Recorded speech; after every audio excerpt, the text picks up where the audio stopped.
Morning rush hour in the Slovak capital Bratislava, and people hurry on their way. Just 2% unemployment in the thriving west of the country.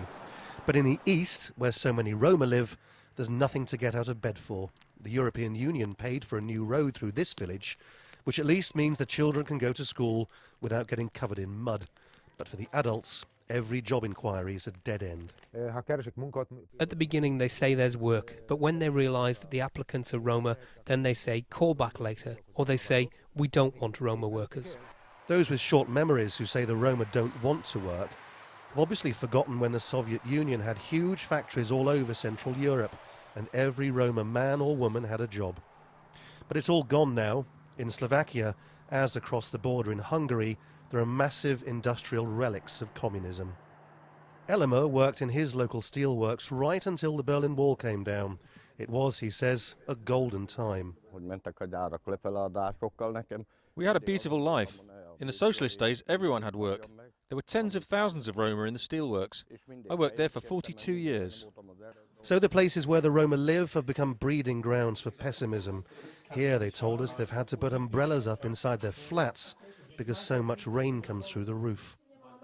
Mirka took herself off to Britain and a couple of $1,000 and came back with it for electricity for her mum's flat. But she's got a baby now and she's stuck. This was difficult because I am gypsy. It was And did they say to yes. you, you're a Cigan, you're a gypsy? Faced with the choice of either no work or emigration, many young Roma are trying to learn a trade at school. But here, the teachers found that even organising traineeships meets a wall of racism. At the start, we had mostly white students, and it was easy to find them a placement. We just called restaurants or hotels, and they took 2 or 3. But as soon as we started training Roma children, the places dried up. And now it seems even the benefits they have to rely on are under attack from governments pandering to increasingly aggressive social attitudes. At the start of this year, the Slovak government introduced new rules forcing people on benefits, which is almost all the Roma, to work for them. In order to do that, they have to go and sign on in an office. Well, those offices haven't been built yet, but even if they had been, clearly almost nobody here's got a car, and they have to borrow money off each other even to get the bus fare. It's as though the entire system is designed to make life as difficult as it can be for them. People say the Roma are lazy, yet any number told us that over time they've simply given up trying.